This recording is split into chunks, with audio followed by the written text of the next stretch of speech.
오늘 우리가 읽은 사무엘상 15장 17절에서 23절의 말씀을 중심으로 해서 하나님 존전에서 살라라는 제목으로 함께 말씀을 나눌 때 큰 은혜 되시기를 간절히 축원합니다.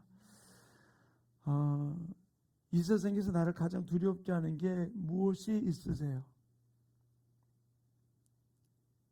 여러 가지 많이 있을 수 있겠지만, 그러나 우리가 이 땅을 살아가면서 우리가 무엇을 가장 두려워하고 있는가? 어떤 분은 벌레만 보면 기겁을 하는 분도 계시죠. 또 밤길을 무서워하는 분도 계시고요. 또 여러 가지 트라우마 때문에 또 어떤 분은 또 차를 타고 가면서 힘들어하는 분들도 계세요. 저는 제가 이 호남선에서 이렇게 경부선으로 이렇게 들어가려고 서울 쪽으로 올라가다 보면은 예전에 제주도에 가정사역을 갈 때 제 아내하고 청주공항을 가느라고 글로 가다가 저희가 막 이렇게 진입을 가는데 옆에 차들이 확 들어와 버렸어요. 근데 제가 그때는 대전 IC에서 들어갔거든요.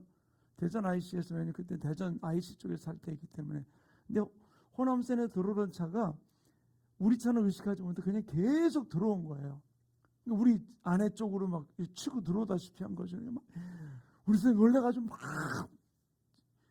창문을 치지만 그쪽은 못 본 거죠. 막 계속 치는데도 불구하고 그 차는 계속 들어오는 거예요. 그 다음 마지막 순간에 그 사람이 알고 확 차를 돌렸어요. 우리 사람이 그때부터는 옆으로 이제 차만 하나 붙으면은 기겁을 하는 거예요. 나중에 그 사람이 이제 앞에 가면서 미안하다고. 그래서 가긴 갔지만, 그 트라우마가 우리 사람한테 있어서 옆에 트럭만 오면 벌써 막 난리가 나요. 이제 가끔 내가 겪었던 어떤 일들 때문에 이제 이렇게 트라우마로 남는 부분들도, 그래서 그것이 두려운 사람, 저것이 두려운 사람도 있죠. 우리가 그런 것들은 살아가는 삶 속에 겪었던 일 때문에 겪는 두려움, 염려, 걱정이 있을 수 있어요. 근데 우리가 진짜로 두려워할 게 무엇이 있을까? 주님께서 우리에게 이런 이야기를 하셨어요. 마태복음 10장 28절에 이렇게 기록해놓고 우리 함께 읽겠습니다. 시작. 몸은 죽여도 영혼은 능히 죽이지 못하는 자들을 두려워하지 말고 오직 몸과 영혼을 능히 지옥에 멸하실 수 있는 이를 두려워하라. 누구를 두려워하라? 내 몸을 해하는 것보다 내 몸과 영혼을 능히 지옥에 멸할 자를 두려워하라 그랬어요. 오늘 우리가 읽은 이 본문은 사울 왕이 누구의 통치를 받고 있는지를 보여주는 부분들이 오늘 본문 가운데 기록되어 있어요. 왕이었지만 누구의 통치를 받고 있는가? 사울 왕은 하나님의 대리자로서 하나님의 부음을 받고 이스라엘 나라의 왕이 되었어요. 그러다 보니까 그는 하나님의 명령을 따라서 그 대리자로서 하나님이 원하시는 통치를 시행해야 될 통치자로서 세움을 받은 사람이었었어요. 근데 오늘 이 본문 속에서 보면은 그것을 망각하고 그 하나님의 명령, 아말렉 사람을 진멸하라, 짐승까지도 하나도 남기지 말고 진멸하라 라고 하는 명령을 내렸는데도 불구하고 그 명령을 소홀히 했던 모습이 오늘 본문 가운데 기록이 되어 있어요. 그리고 또한 우리가 다 읽지는 않았습니다만 일부분의 말씀을 읽었습니다만 이 사울 왕이 어떻게 했습니까? 하나님이 멸하라고 하는 그 부분 앞에 봐서 내게 덕이 되는, 물질적으로 덕이 되는 부분들은 남겨놓고 내 명예가 될 부분들은 남겨놓고 그런 나머지는 싹 다 진멸했다라고 이야기하지만 자기에게 덕이 될 만한 부분들은 다 남겨놓았어요. 이득이 될 수 있는 좋은 양떼, 소떼 남겨놓았고요. 또 아각 왕도 죽이라고 했는데 죽이지 않고 남겨놓았던 것이 자기 자랑이 될 수도 있는 부분들이니까.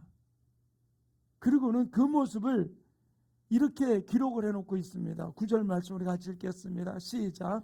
사울과 백성이 아각과 그의 양과 소의 가장 좋은 것 또는 기름진 것과 어린 양과 모든 좋은 것을 남기고 진멸하기를 즐겨 아니하고 가치 없고 하찮은 것은 진멸하니라. 아각 왕 얼마나 명예가 있을까. 야, 이 왕을 내가 잡아왔다. 또 양떼와 소떼를 남겼던 모습을 이야기를 해주고 있어요.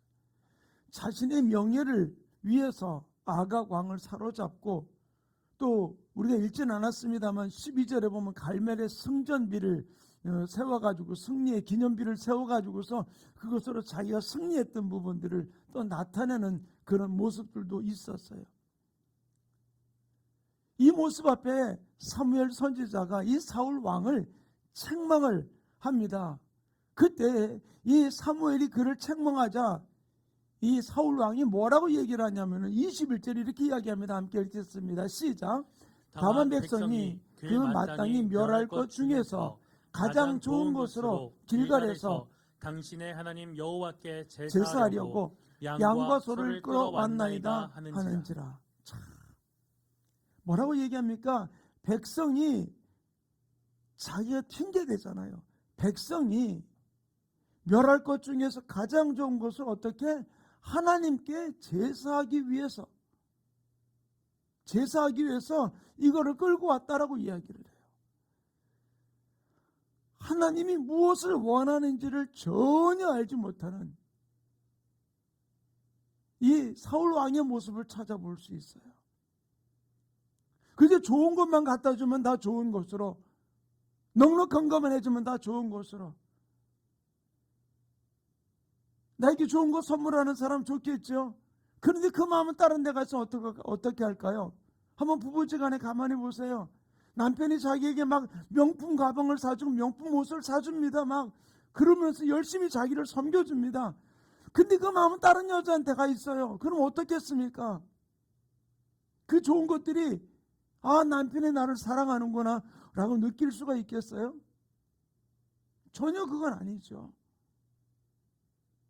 근데 지금 하나님 앞에 뭐라고 얘기합니까? 하나님께 제사하기 위해서 이야기하는데, 자기가 잘못했다고 얘기하기보다는 백성을 핑계대고 하나님께 제사하기 위함이라고 하는 핑계를 댑니다. 우리는 여기서 알아야 돼요. 핑계는 죄입니다. 핑계는 죄예요. 아무리 어떤 것을 근거를 가지고 핑계를 대도 그거는 하나님 앞에는 죄라는 사실을 알아야 돼요. 그래서 사무엘은 분명하게 하나님의 뜻이 무엇인지를 이 사울 왕에게 또 백성들에게 이야기를 합니다. 22절과 23절을 같이 읽겠습니다. 함께 합독합니다. 시작. 사무엘이 이르되 여호와께서 번제와 다른 제사를 그의 목소리를 청종하는 것을 좋아하심같이 좋아하시겠나이까? 순종이 제사보다 낫고 듣는 것이 수양의 기름보다 나으니 이는 거역하는 것은 점치는 죄와 같고 완고한 것은 사신 우상에게 절하는 죄와 같음이라. 왕이 여호와의 말씀을 버렸으므로 여호와께서도 왕을 버려 왕이 되지 못하게 하셨나이다 하니. 여기서 뭘 이야기해 주고 있습니까? 거역하는 것은 점치는 죄와 같다. 하나님의 명령을 거역하는 것은 점치는, 왜 명령 거역하는 걸 점치는 뭐라고 얘기해 주고, 점치는 건 뭐예요? 내가 이렇게 점쟁이한테 가가지고서 뭐가 잘 될 겁니까? 안 될 겁니라는 걸 물어보는 부분들이잖아요. 근데 하나님의 명령을 거역한다는 얘기는 내가 이것이 좋다 싫다 해서 내가 원하고 하고 하지 않았던 부분들, 그것을 바로 점치는 것을 이야기해 주고 있는 것이죠. 그것도 뭐라고 얘기해 주고 있습니까? 완고한 것은 우상에게 절하는 죄와 같다라고 했어요. 결국 하나님 앞에 완고하게 지키지 않는 것은 하나님을 섬기는 게 아니라 우상 숭배하는 것과 똑같다고 얘기해 주고 있는 것이죠. 우리 여기서 알아야 돼요. 하나님께 이런 건 내가 순종했습니다. 근데 이것만 내가 안 했던 거예요. 일부분적인 불순종, 그거 가지고 하나님 이만큼 했는데요, 절대로 그게 하나님 앞에는 통하지 않는다는 것이죠. 부분적인 순종, 그것도 완전한 반역이라는 사실을 우리는 기억해야 될 줄 믿습니다. 하나님은 우리 온 마음을 드리기 원하는 것이죠. 사랑하는 성도님, 우리가 진실로 이 땅을 살아가며 주님 분명히 이야기합니다. 순종이 제사보다 낫다.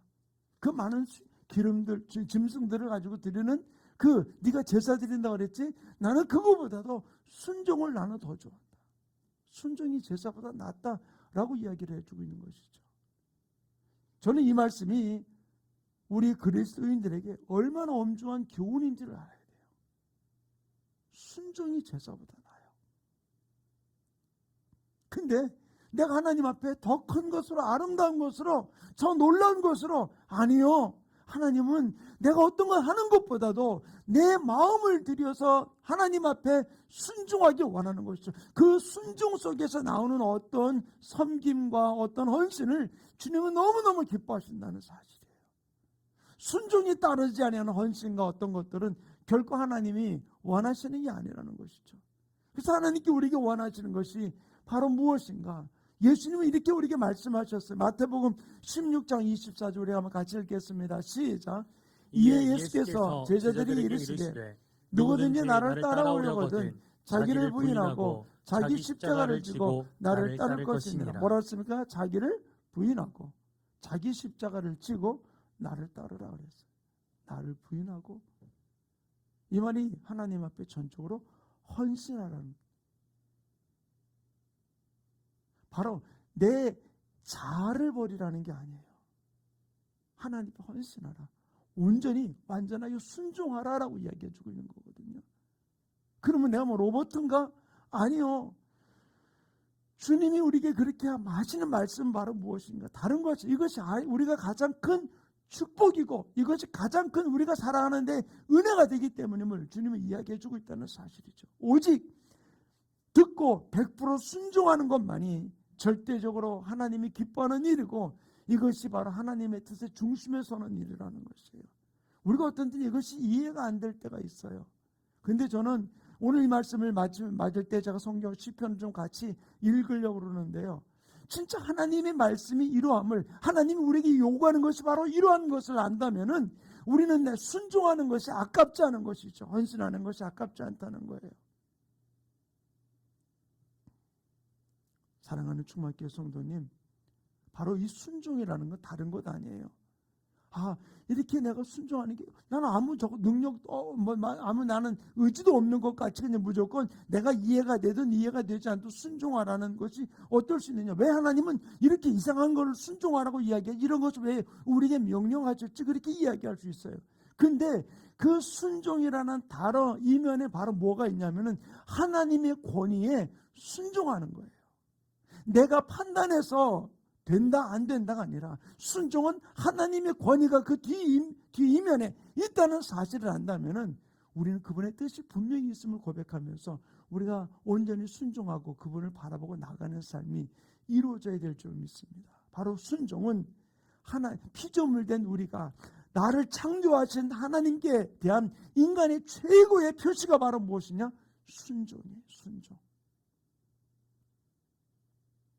우리가 어떤 때는 자녀에게 말했으니까, 엄마가 말했으니까 너는 그렇게 해. 왜? 이것이 자녀에게 옳다라고 생각하니까. 그러나 어떤 때 우리 부모의 판단이 좀 잘못되는 부분도 거기 있을 수 있습니다만, 그러나 자녀를 양육하면서 어떻게 합니까? 이렇게 하는 것이 바로 내가 살 길이야, 내가 승리할 수 있는, 이길 수 있는 길이야 라고 이야기하면서 이것이 바로 이 땅에서 성공할 수 있는 길이기 때문에 그렇게 하라고 아이를 어떤 때 독촉할 때도 있는 것이죠. 바로 이 순종은 하나님께 대한, 피조물 된 우리가 창조주 하나님께 최고의 표시가 바로 순종이라는 거예요. 근데 예수님은 이 땅에서 사시면서 당신은 그러면 어떻게 사셨는가? 당신의 모습을 이렇게 보여주고 있어요. 마태복음 26장 39절 우리 한번 같이 읽겠습니다. 시작. 조금 나아가사 얼굴을 땅에 대시고 엎드려 기도하여 이르시되 내 아버지여 만일 할만하시거든 이 잔을 내게서 지나가게 하옵소서. 그러나 나의 원대로 마치옵고 아버지 원대로 하옵소서 하시고. 예수님은 아버지 하나님의 뜻이 무엇인지 아셨지만 겟세마네 동산에서 간절히 기도하셨어요. 아버지, 이 잔을 내게서 옮길 수 있으면 옮겨 주시옵소서.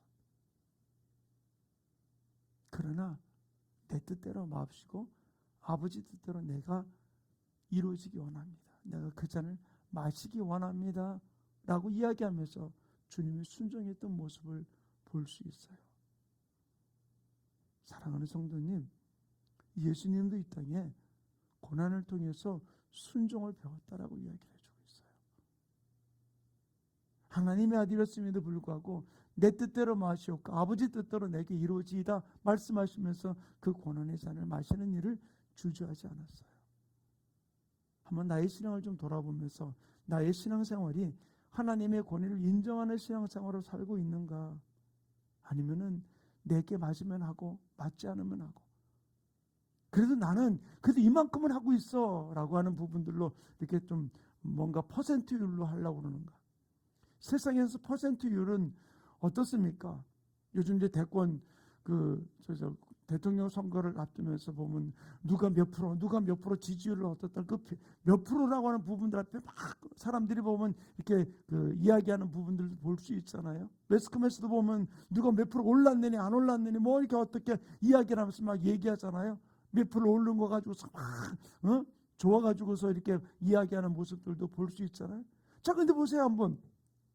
우리 대통령 후보자들 좀 볼 때 보세요. 30%대 거기에서 지금 막 서로가 막 경쟁을 하고 있는 모습을 볼 수 있어요. 근데 하나님이 우리를 향한 뜻은 한번 가만히 보세요. 하나님, 내가 너 이렇게 하면은 너 80% 확률로 내가 너를 도와줄게, 그렇게 말씀하신 게 아니잖아요. 하나님 우리에게 말씀하신 건 뭡니까? 100% 전혀 그 뻥이 없는 100%의 확률을 가지고 우리에게 말씀하시는 부분들이거든요. 그런데 우리가 어떤 모습으로 나아갑니까? 예수님도 바로 내 뜻대로 마옵시고 아버지 뜻대로 하시옵소서라고 고백했어요. 근데 내가 진정으로 하나님의 권위에 얼마나 순종하는 신앙생활을 살고 있는가? 우리는 알아야 돼요. 하나님의 권위를 인정하지 않으면 하나님의 말씀 앞에 내가 선택을 할 것인가 아닌가, 내 형편을 따라서 이것을 할 것인가 안 할 것인가, 우리로 하여금 계속해서 방황하게 만든다는 거예요. 나라는 존재가 그 하나님 뜻 앞에 순종하는 일에 계속 내 형편이, 내 환경이 계속해서 개입되면서 우리로 하여금 흔들리게 만드는 부분들이 있다는 거예요. 왜? 하나님의 권위를 인정하지 않으니까. 왜? 이거면 내가 힘든데, 이렇게 하면 내가 어려운데 라고 이야기하면서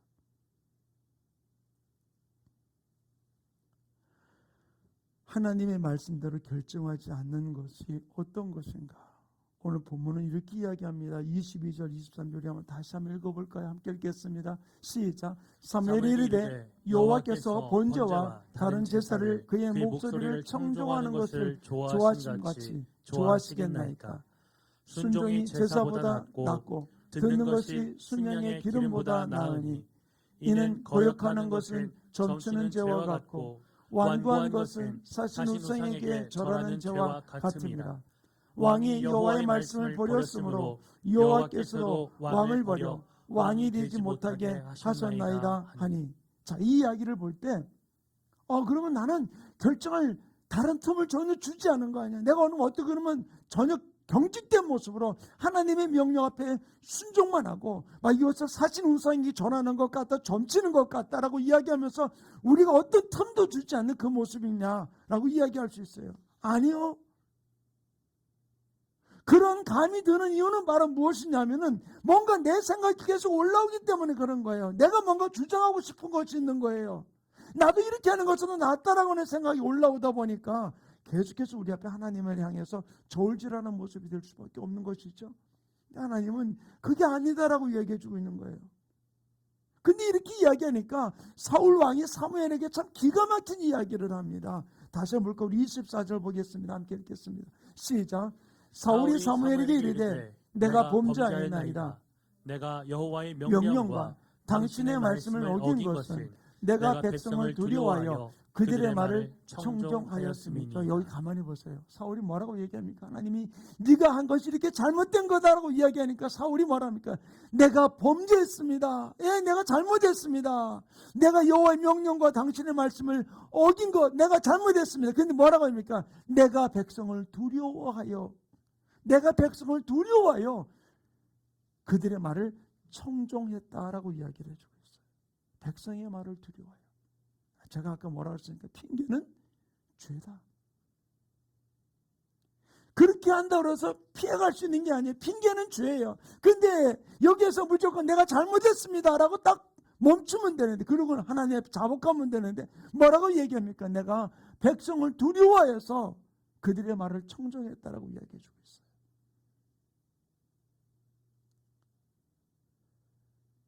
제가 예전에 사역을 하면서 어떤 분들을 그렇게 이야기를 해요. 가정사역을 할 때 특별히 그런 일이 많아요. 부부가 이제 가정을 한 5팀, 저희 부부가 이제 5팀 내지 6팀 하다 보면 10명 내지 12명이 모이거든요. 그럼 이제 첫 번 시간에 모여가지고서 이제 우리가 가정사역을 이제 합니다. 한 12주 동안 합니다. 그래 계속 같이 나눕니다. 그러면 이제 자기들이 이야기를 해요. 우리 부부는 이런 문제가 있고 이런 문제가 있고 서로 오픈합니다. 어떤 분은 아예 들어올 때부터 내가 요번 가정사역을 하면서 우리 남편을, 우리 마누라를 그냥 얼굴에 그냥 똥칠을 할 거다. 그래서 내가 그냥 진 이겨놓는다 생각하고 그냥 자기 아내에 대해서, 남편에 대해서 막 이야기를 합니다. 그러면은 어떤 때는 막 밤 늦은 시간까지 막 대판 싸움이 벌어져요. 근데 다른 분들은요 가만히 쳐다보고 있어요. 어쨌든 그렇게 이제 2번째 모이고 3번째 모이다 보면은 나중에 무슨 일이 생기냐면요, 저 남편 얘기를 들어다 보니까 우리 남편 하는 거가 똑같다. 또 저 여자 얘기를 들어보니까 우리 마누라 얘기하는 거 똑같다. 그래가지고서 그 10명 내 12명이 이렇게 패가 갈려요. 이렇게 싹 갈려요. 그래서 서로 이제 동조하는 부분들이 일어나죠. 그래서 나중에 이제 그 사역을 쭉 계속 풀어서 이제 교제를 나누고 하다 보면은 이제 그렇지 않고 내 안에 아픔이 있던 것을 고백하면 서로 용서를 구하고 나아가게 돼요. 근데 간혹 어떤 일을 벌이냐면, 그래 내가 용서한다고 참 미안하다고 그럽니다. 그러고는 돌아가는 차 안에서 아니면 또 후에 어떠냐면, 그런데 내가 잘못했다고 얘기해놓고 뭐냐면 그런데 또 하면서 또 뭔 얘기를 또 다시 얘기하는, 그러다 보니까 나중에 용서한 건 다 뒤로 하고 또 다시 문제가 막 불거지는 그런 부분들도 많이 볼 수 있거든요. 근데 사울 왕이 내가 범죄했습니다, 내가 잘못했습니다, 100% 내 잘못입니다 라고 엎드린 게 아니라 백성을 두려워해서 그들의 말을 내가 청종했습니다 라고 이야기를 해요. 그리고는 사무엘을 붙잡으면서 더 기가 막힌 이야기를 해요.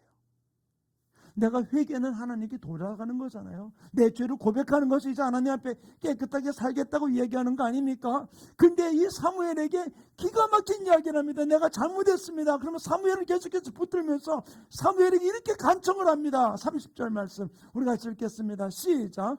사울이 이르되 내가 범죄하였을지라도 이제 청하옵나니 내 백성의 장로들 앞과 이스라엘 앞에서 나를 높이사 나와 함께 돌아가서 내가 당신의 하나님 여호와께 경배하게 하소서 하더라. 자, 여기 가만히 보세요.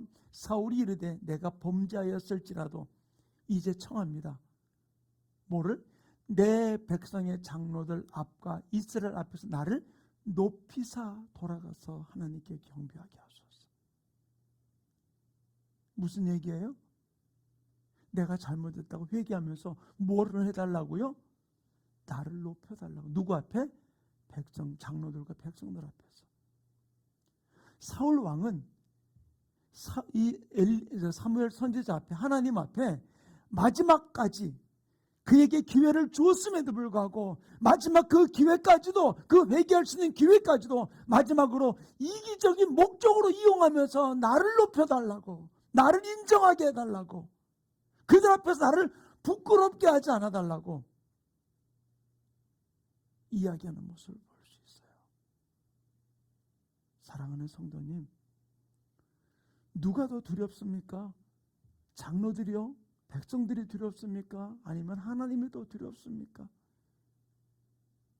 사울 왕은 하나님의 기름 부음 받아서 왕이 됐음에도 불구하고 하나님 존전에 살아가는 것이 아니라, 하나님 존전에 사는 것이 아니라 백성 앞에, 장로들 앞에, 그들 앞에 체면을 위해서 살아가던 이 사울 왕의 모습을 찾아볼 수 있어요. 나는 이 땅을 살아가면서 어떤 모습으로 살아가고 있는가?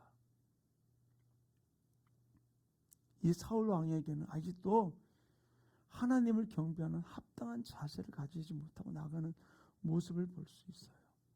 우리는 알아야 돼요. 언제 한 번만 반짝해서 하나님 앞에 예비하고 하나님을 섬기는 부분들이 아니라, 우리가 평상시에 계속해서 우리가 평상시에 하나님을 깊이 순종하고 따르는 삶을 살지 않는다면 급박하게 내 생명의 위기를, 여러 가지 많은 문제를 봉착했을 때에 내가 무엇을 붙드냐면은 하나님을 존경하는, 하나님을 인정하는 삶을 살기보다는 내 환경에 붙들려서 세상 앞에 살아가는, 세상 명예 앞에, 세상 물질 앞에 살아가는 삶이 이루어질 수밖에 없다는 거예요.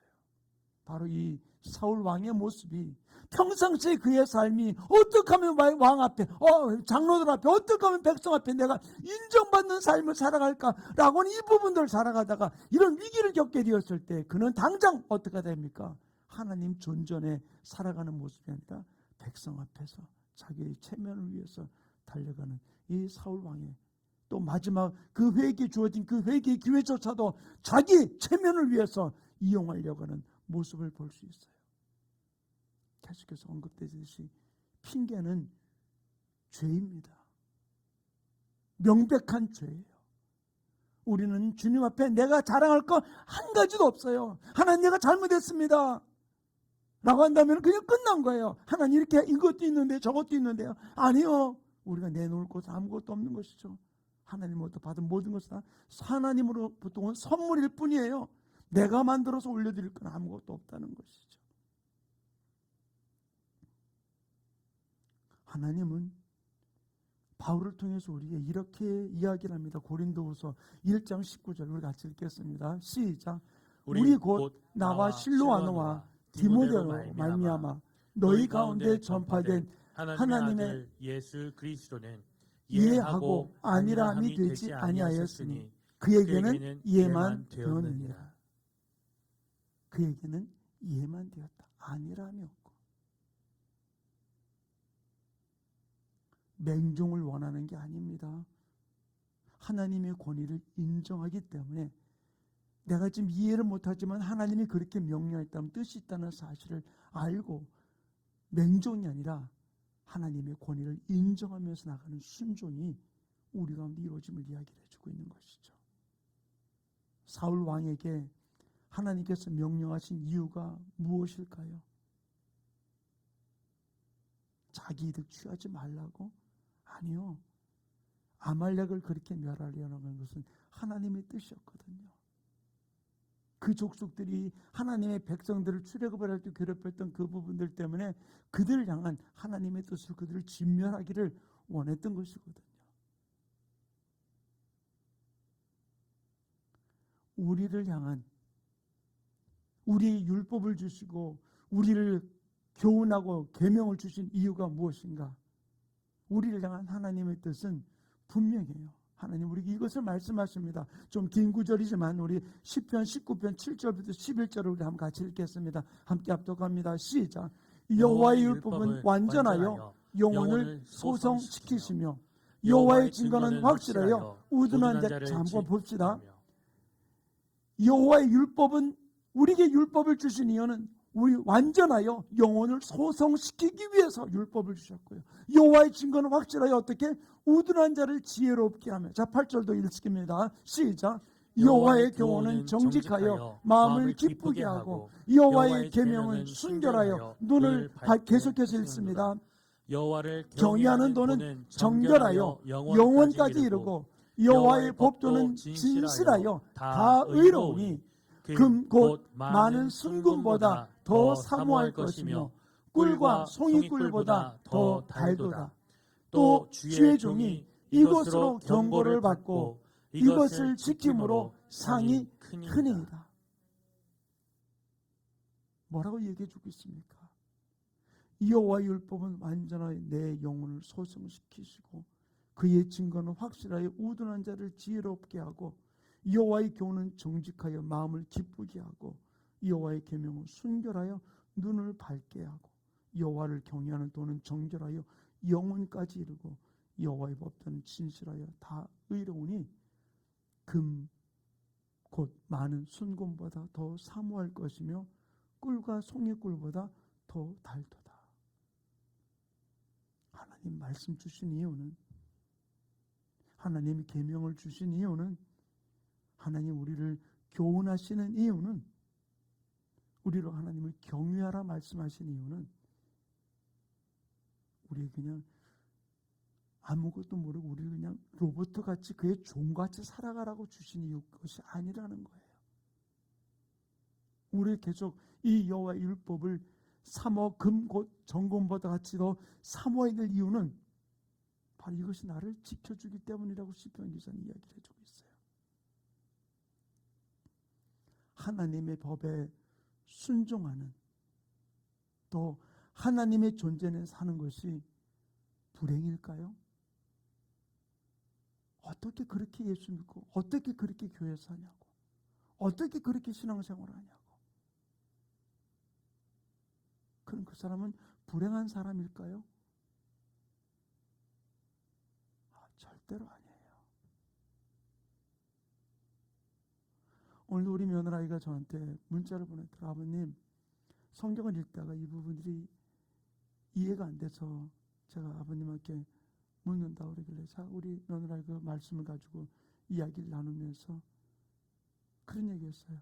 하나님은 우리가 심었던 모든 것들, 우리가 행했던 모든 것들, 바로 그것을 통해서 그 현실을 바라보는 것이 아니라 예수 그리스도가 우리를 다시금 소망을 주는 부분들을 깨닫게 하기 위한 것이다.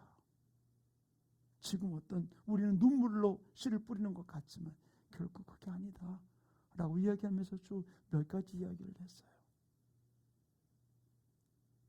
사랑하는 우리 충만교회 성도님,